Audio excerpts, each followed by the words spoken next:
Newsfirst Newsline with Faraz Shauketaly. A very good morning to you. This is Newsline, live from the Newsfirst studios in Dorset Street in Colombo and broadcasting on that brilliant channel TV1, part of the Capital Maharaja Group. And this morning we have a powerful new film featuring UNICEF's Goodwill Ambassador, the one and only David Beckham. Was released today to illustrate the brutal reality that physical and psychological abuse can mark children forever.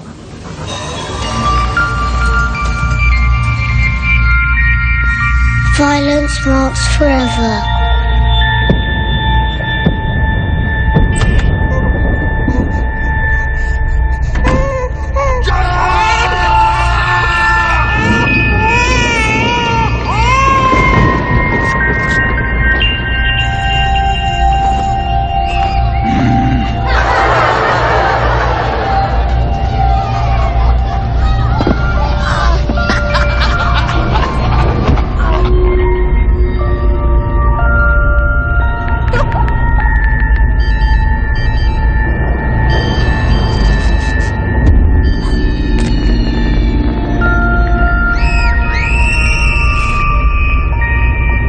Violence against children marks them forever. It's wrong. End it.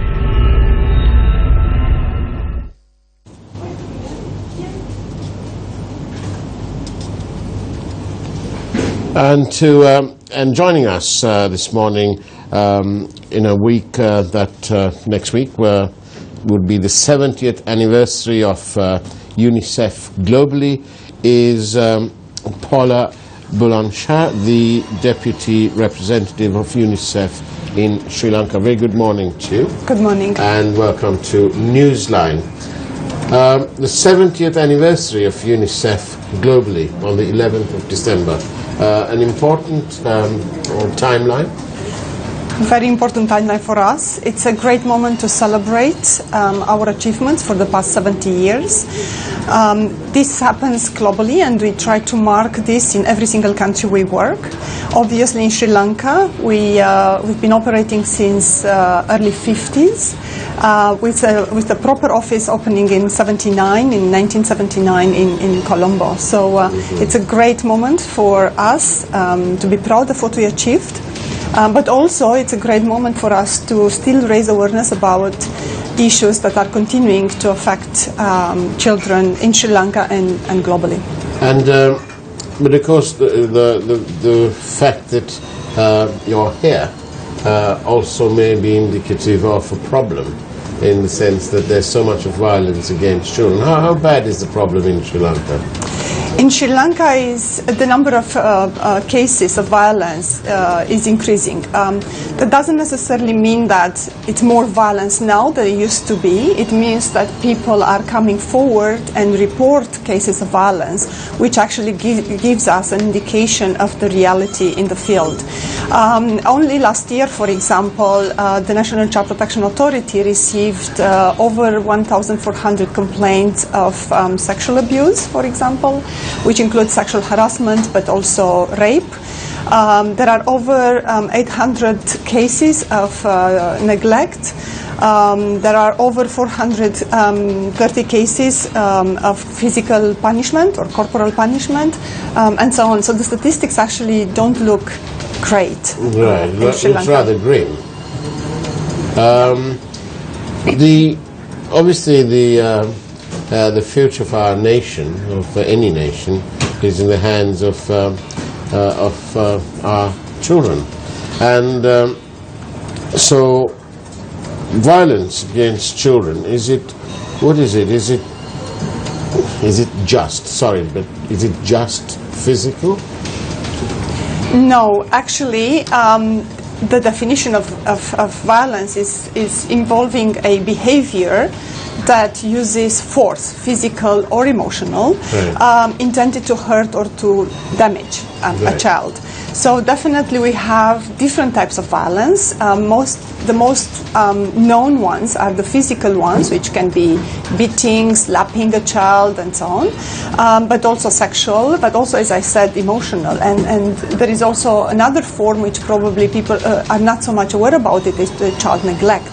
So basically not taking care of your child, it's also part of violence, or it's also another form of the violence.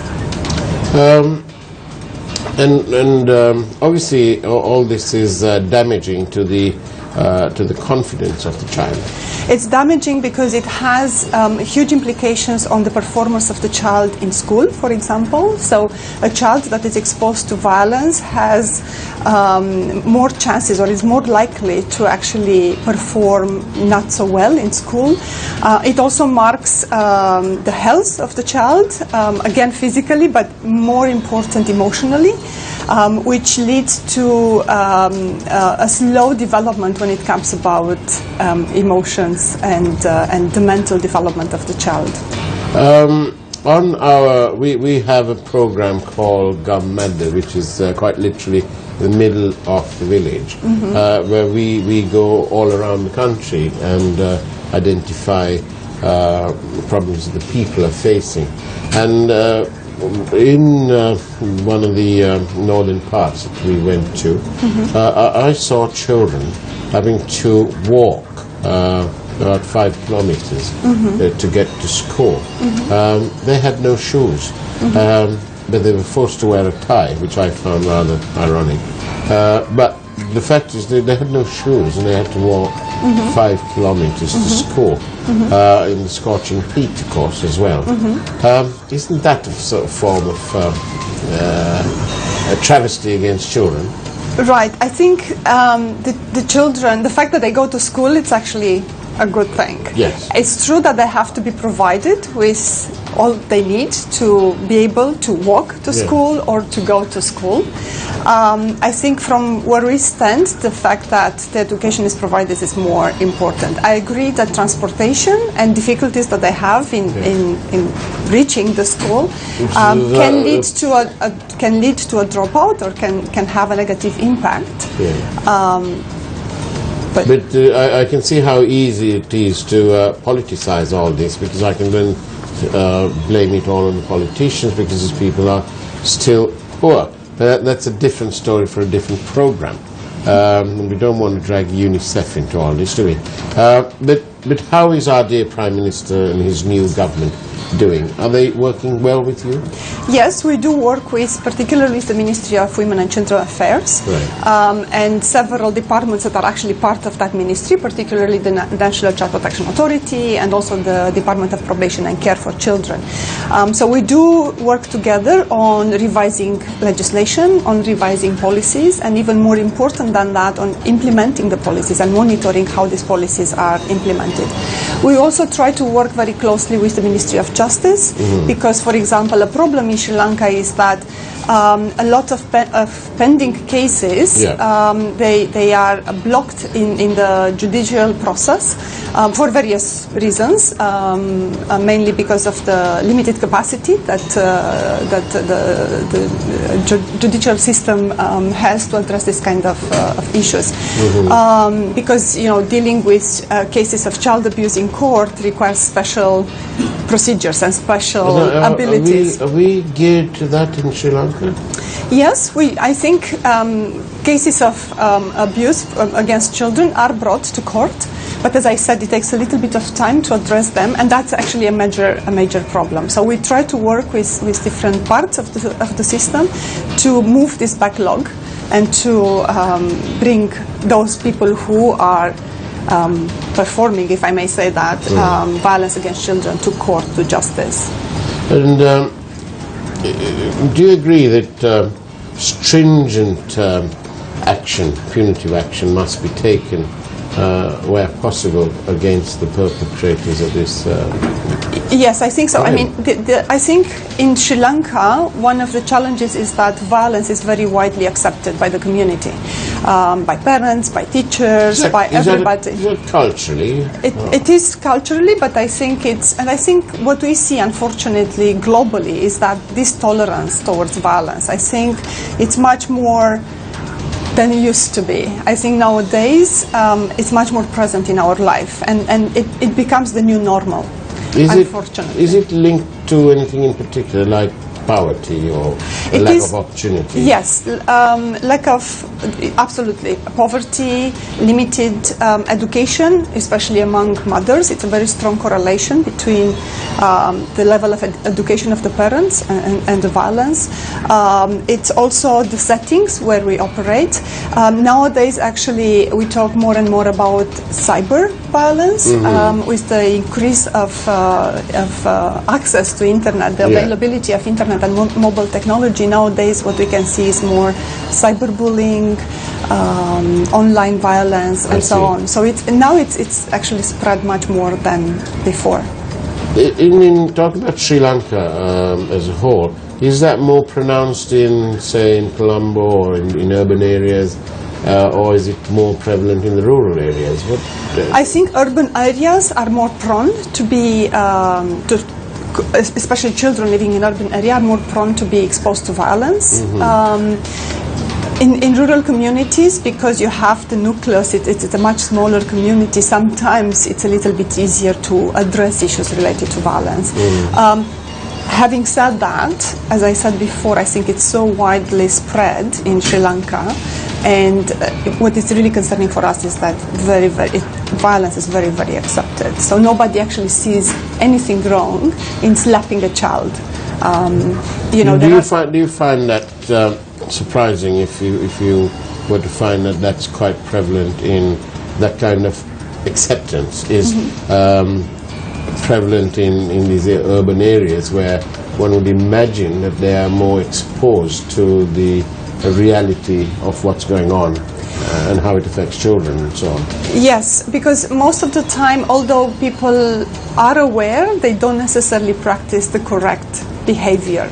And I think, as I said, sometimes people do perform violence against children without necessarily interpreting it as a violence. A parent slapping the child because he was naughty or she was naughty, they don't necessarily perceive it as a violence, as an act of violence, but rather as a disciplining method. Is that a fine line, disciplining and violence? No, it's not. I mean, violence and corporal punishment or physical punishment cannot be a form of discipline.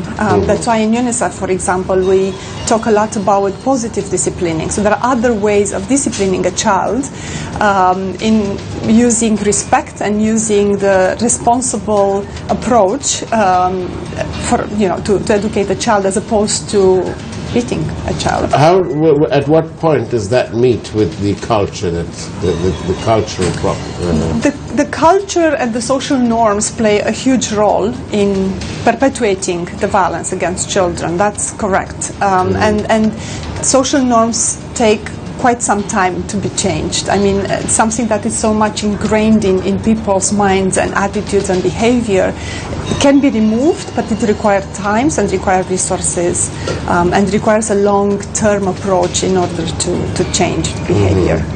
And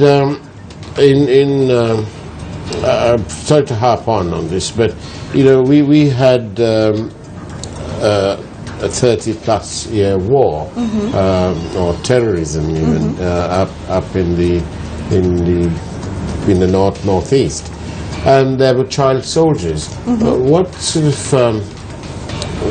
was UNICEF able to do at that time? At the time during the war, we actually focused on still providing basic needs to children. For example, during the days of tranquility, we had, access. We try to increase access to health, still have immunization going on, catch-up programs on education, and so on. So we really focus on the basic needs for children. With the child soldiers, we were able to work actually after, And our main focus was to rehabilitate these children, mainly providing psychosocial support to them, but also facilitate their return back to education when that was possible, or providing them alternative form of education, like vocational training, for example, when that was possible. And at some point we may be joining a report from South India in Chennai, where the Chief Minister Jayalalitha Jayaram has passed away last night. But while we wait for our team downstairs to link us up, can I? Oh, right, we can take it now. Here we go.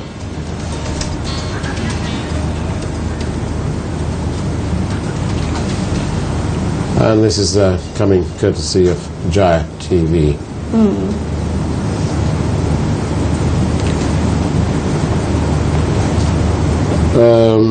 Amma, or Jayalalitha, as Amma she's popularly known, passed away. She's 68 years old, and an absolutely checkered career from being a film star and 6 times Chief Minister of South India, of Tamil Nadu, and with her mentor M.G. Ramachandran, absolutely much loved by the people of Tamil Nadu.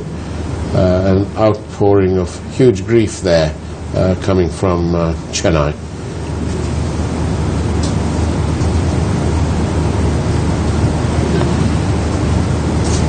And that was the funeral rites of the former Chief Minister of Tamil Nadu. Back to UNICEF and their valuable work. Can I ask you this? We always try to compare. So, where does Sri Lanka fit in on a global map? Are we any more violent towards our children than... I think Sri Lanka in many regards is a success story if we compare with other countries in the world. When it comes to violence, I think unfortunately we don't see the same progress as we've made in other areas, for example in health or in education.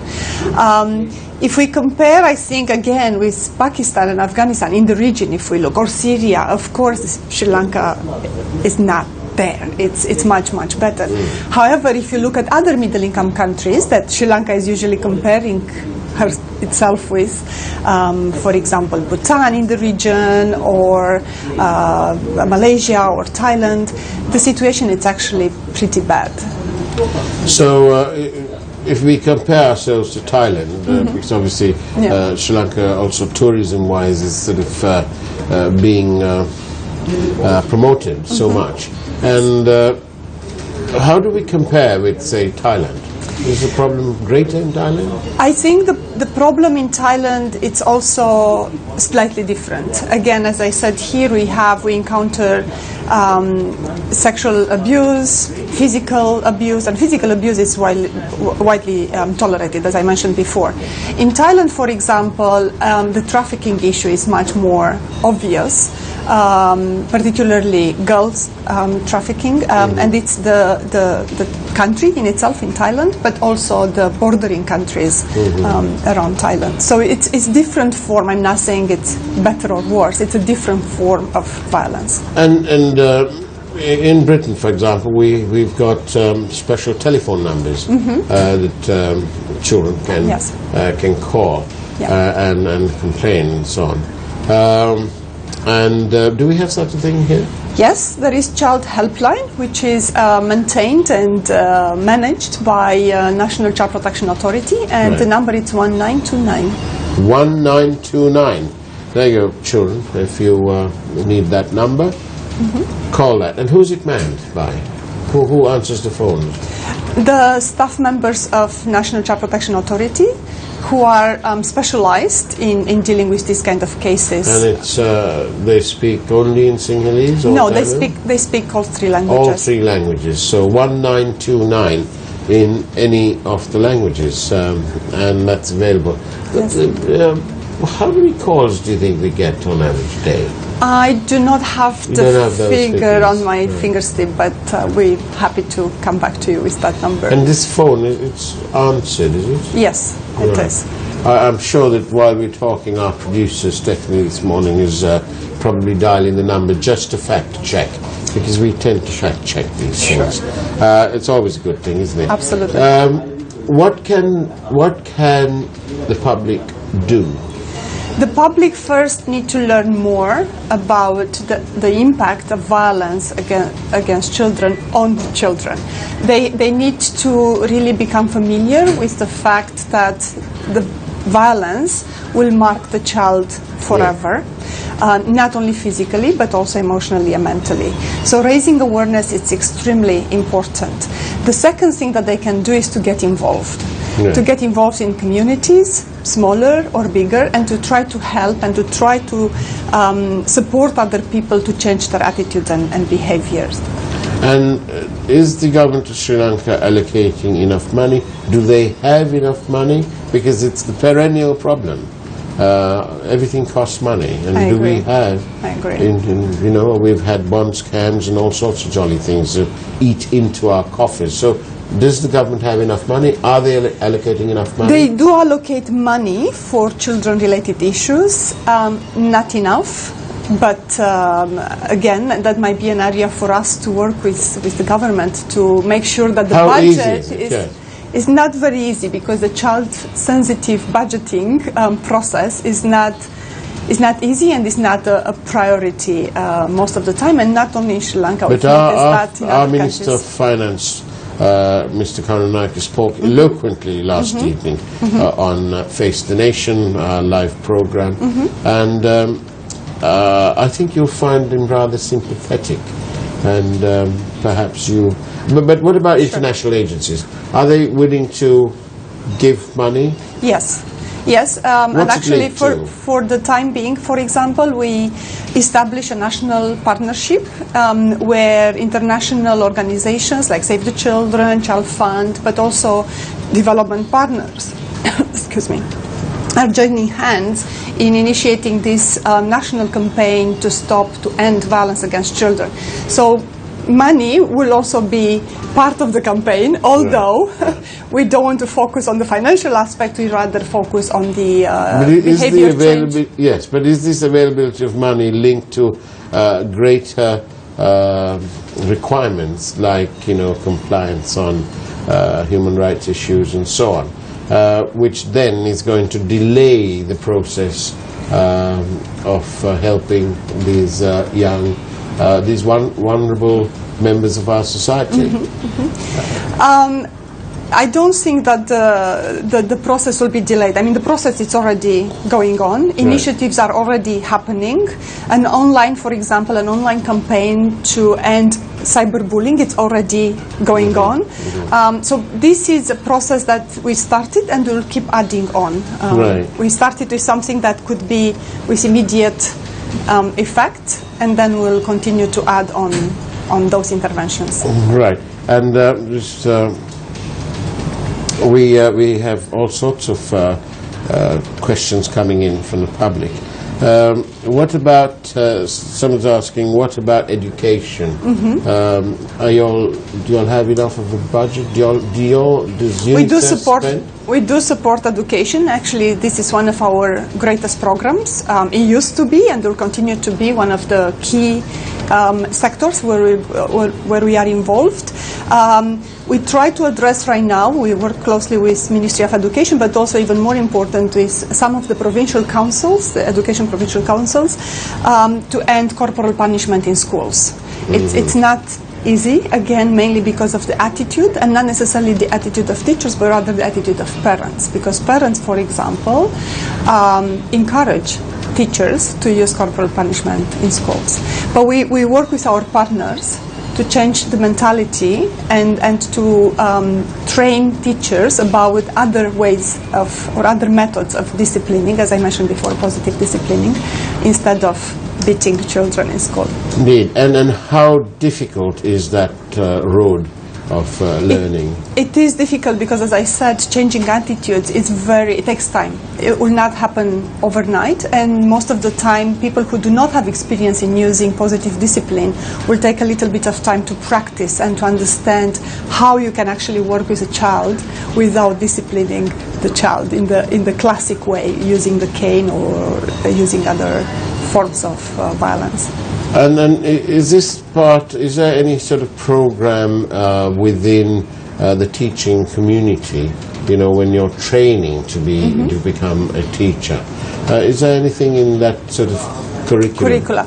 It is, but it's not enough. Not enough. Not enough. So that's why we now work with the Ministry of Education and the National Institute of Education to revise that curricula and to bring this positive aspect into it. And how amenable are ministers and departments to your suggestions here? They are actually very open. They are very open. It's a good collaboration. It's a good collaboration. Yeah. You've chatting to you earlier, you've served in other countries in the region. Yes. Not to let any of them down, but is this easier than It is. Bhutan or Nepal? I didn't work in Bhutan. I did work in Nepal. Yes. I think it's easier, and I think again, if you compare Sri Lanka with Nepal, I think Sri Lanka it's much better. I mean, it's a much better placed to make a change in the life of children. And a final question, because I can't leave it without that. The children of Syria, how bad is it there? It is very bad. Syria is very much on the headlines every day. Unfortunately, not with good news. Children are in great suffering, not only because of violence in a broader sense, because being in a conflict situation, in a conflict setting, it's in itself a huge form of violence, but also they are very much deprived of other basic services like water, health, education. Schools in Syria are under attack on a regular basis. So, and perhaps as we say our prayers and so on a daily basis, perhaps we should also say a little prayer for those children out in these conflict areas, Syria included, and the suffering that these children who are completely removed from any of the problems. Perhaps we should remember them in our prayers. Paula Bulansha, the Deputy Representative of UNICEF in Sri Lanka, thank you very much for being on Newsline. Thank you for having us. And it's a great pleasure. Do pop by and seek our help. We'll be very happy as a group to do that. And do perhaps join us on the Gammada program. Okay. And come and see for yourself the suffering of the forgotten people, and there are lots of children there too. Sure. In the meantime, thank you for watching Newsline. Take care. We'll be back same time, same place tomorrow morning. Take care. God bless.